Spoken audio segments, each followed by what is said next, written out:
Sawadika. Good morning, honorable speakers, distinguished participants, ladies and gentlemen.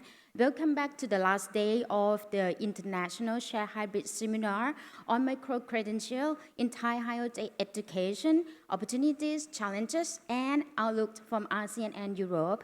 I'm Plai Pan Supsuk, and I will be your MC today.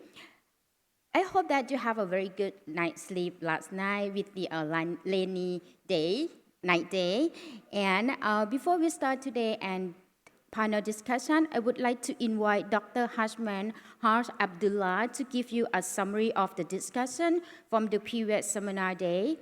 Dr. Hazman is a member of Share ASEAN-European Expert Advisory Group. With his expertise in quality assurance, he has participated in national and international QA agencies such as QA training and studies under auspice of World Bank, ASEAN Pacific Quality Network, and EU Share Consortium. Ladies and gentlemen, please give a big round of applause to welcome Dr. Hazman Abdullah on the stage, please.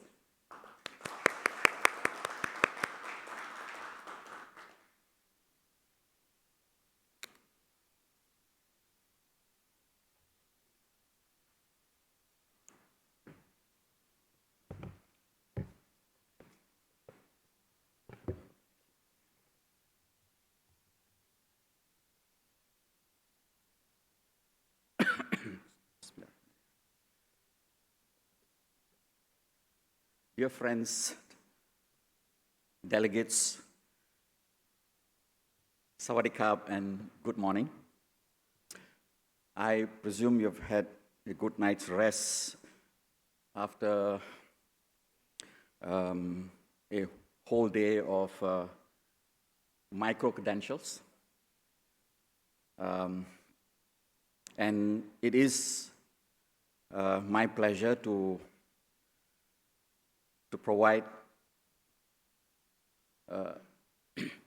continuity to yesterday's session so that today can actually proceed with some refresher on what took place, what are some of the important takeaways from yesterday's session, and that should help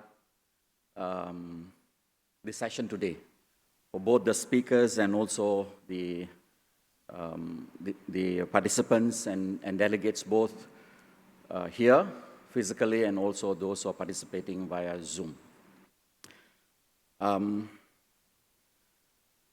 It is not an easy task to try and provide not only a summary but a synthesis of what was presented, said, advocated. In some cases, we bemoaned how higher education is not stepping up as actively as it should. But I will try my best to give you a quick overview and some of the important takeaways from yesterday's session. It's clear from yesterday's session that higher education is facing loud calls for transformation. Prof. Sampan set the stage by talking about not just directly MC, but MC as part of the transformation that is facing higher education, together with many other challenges. So MC is one of those, and perhaps one of the hot button topics of today. But there is a wider landscape of changes that are taking place in higher education in terms of the service higher education needs to provide to the economy, to the society, and to stay relevant. Okay, there are calls for better graduate outcomes, to actively support lifelong learning, to be dynamic, and to be agile in refreshing the curricula, and engaging the stakeholders, notably the industry and employers. That's the broader framework or landscape within which yesterday's discussion becomes very important, pertinent, and also useful to all of us. Now, there were issues of, amidst that discussion and presentation by different presenters, we heard again the important issue of accessibility,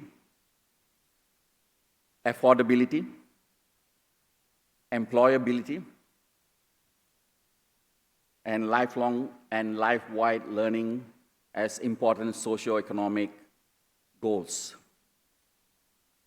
And lifelong learning is not anymore an agenda, but we heard loudly and clearly and repeatedly from many speakers, both in Thailand, in the region, and also in the European setting, that it has now become an urgent imperative, given the changes taking place around the world and the need to get not only fresh graduates skilled for employment, but also to get the workers in the industry ready for the changes that are fast approaching.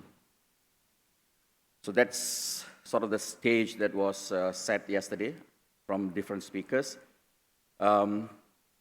And it is clear from yesterday's discussion, MCs can and should extend the higher education mission to a wider, a newer, and perhaps even adult audiences who can benefit from the MCs to develop job skills and even consider a new career path.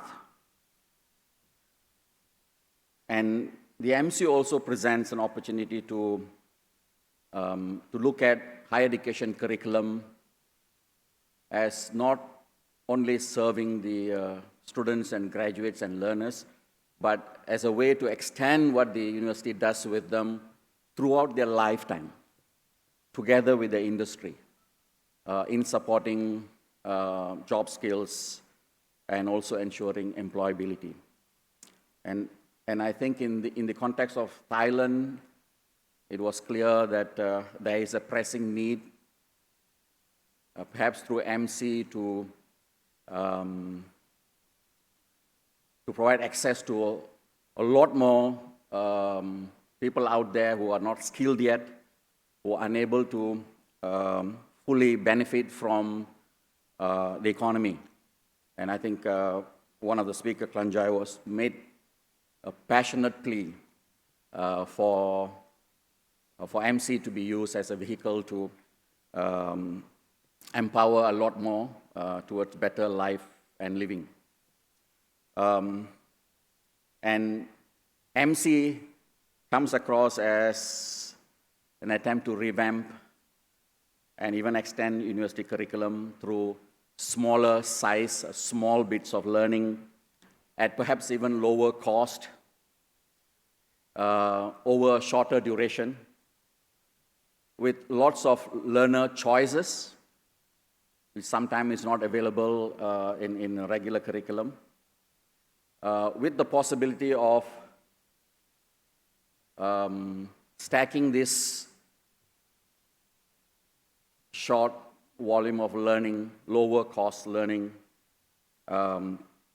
towards job competencies and also qualifications, right? And that this should be competency-based. These MCs can offer opportunities for personalization and also authentic assessments. The other important point that can be distilled from yesterday's discussion is that MCs are viewed and still viewed as complementary, supplementary, and additional to the qualifications or the college degrees that that is in many ways reassuring to those in higher education, that MC is not a threat, maybe at least not yet. It is an opportunity for higher education to extend the mission through models that are slightly different from what we are conventionally used to, and very good ad. A further point that was mentioned occasionally, but an important point nevertheless from my vantage point, is that there's a need to look at MC from an ecosystem point of view. There may be a lot of interest from the policymakers, from the government, and from the industry. But the ecosystem is made up of much more than just these two components.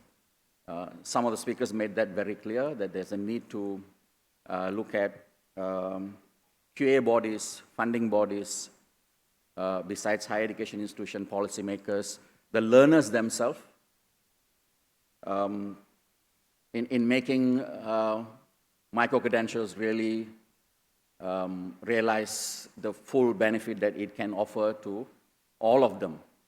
I think it was mentioned by one of the speakers that there could be 4 different perspectives. And I think one could argue that there can be many more stakeholders and many more perspectives to look at as well.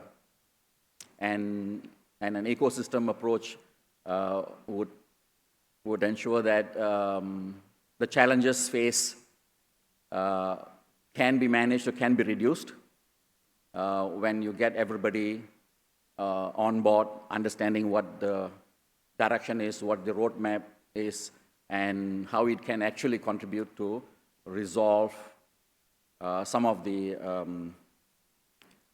problems that was outlined by the speaker as he opened the session. And it was also clear that because there is wide diversity and variations, MCs can be seen as a chaotic jungle. And from the Irish examples came some models, a consortium approach to micro-credential that can provide the common platform, common framework, common approach, while at this, and leveraging on the common resources that universities have, without really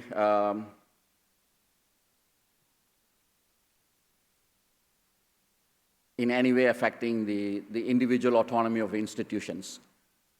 That consortium approach is a model to look at in pushing the MC agenda forward, and that may, in some sense, help to reduce the lack of consistency, common understanding, and so on and so forth as we move forward, which has been repeatedly mentioned as one of the challenges, starting with the definition. And again, throughout the session, we were told that we do not have a common definition, but it's also clear that we are converging on some common characteristics of MC.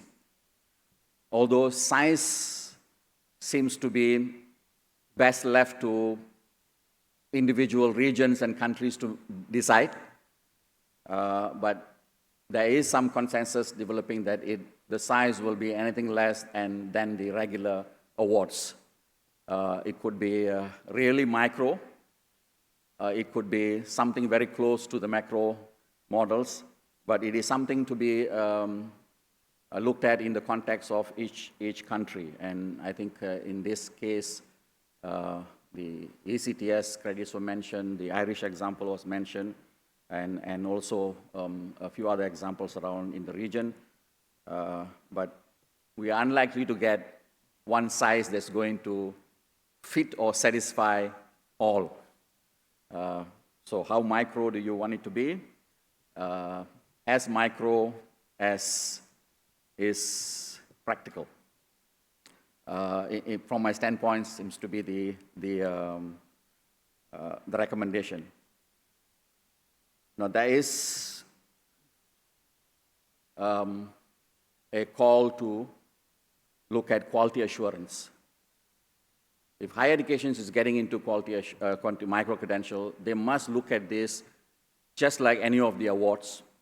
The institution need to ensure that it carries the value, it carries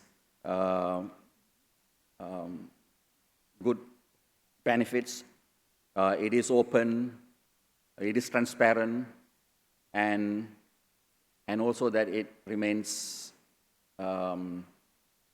relevant to the job skills, which means this micro-credential, unlike regular programs, need to be extremely agile in terms of changing to meet the skills. Otherwise, it may face the same problem that it tries to solve, the job skills mismatch, right?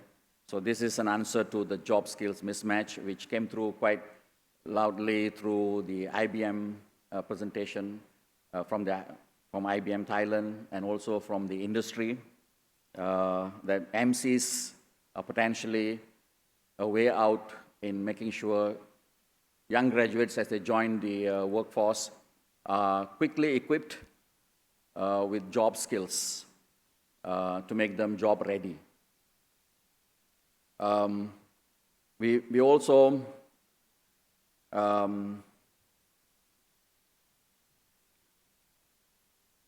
it was also clear that MCs are not just for the industry.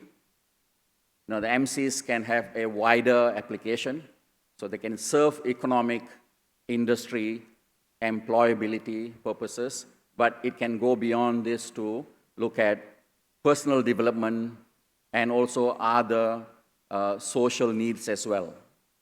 And I think from the Dublin University example, the presenters from Ireland, and that is a possibility. While we're talking about MC as a way, employability as a primary objective of MCs, MCs can and should be looked at from a wider angle so that it can be used as a vehicle to cater to a lot of other needs as well. And short courses, targeted courses, affordable courses, accessible short courses can be used as a way to address many other needs of the society, not just for employability. And one of the last takeaway is there is a great need for the industry and academia to get together on this. The IBM presentation was quite instructive, and how they have set up not just to provide the skills to make the graduates job ready, but they are now ready to actually partner with the universities to have this in the campuses even before the graduates hit the market. And I think MCs provide a valuable way for the industry to engage academia, not only for academia to engage the industry, but also for higher education for industry to engage the higher education institutions, so that the curriculum can become actually much more dynamic and aligned with what the industry needs. And I might not have mentioned the names of presenters, but this is some of the key takeaways that I picked up from yesterday's session. And I'm sure you would have done this, and perhaps even many more points from yesterday's discussion. And as we move forward to today, the sessions, I'm sure these takeaways, these points, this narrative from yesterday's discussion will continue to resonate through the speakers and in the discussion. And it is also clear for this region and for Thailand, the European experience is an important one in terms of policy initiatives, in terms of the special projects, in terms of the specific MC initiatives like the Dublin case. Those can become an important learning or lessons for how we want to actually move in this region and contextualize this appropriate to our own challenges in terms of the higher education sector, in terms of the economy, the industry, our graduates, so that MC can complement higher education, can extend higher education institutions' reach in terms of its mission of educating the population, and also partner with the industry. And I think that is, from my vantage point, some of the key takeaways that comes from the different presentation and different experiences from Europe, the challenges here, and also in the region. And with that, I thank you, and I wish you a very fruitful discussion and in the sessions to come. And thank you.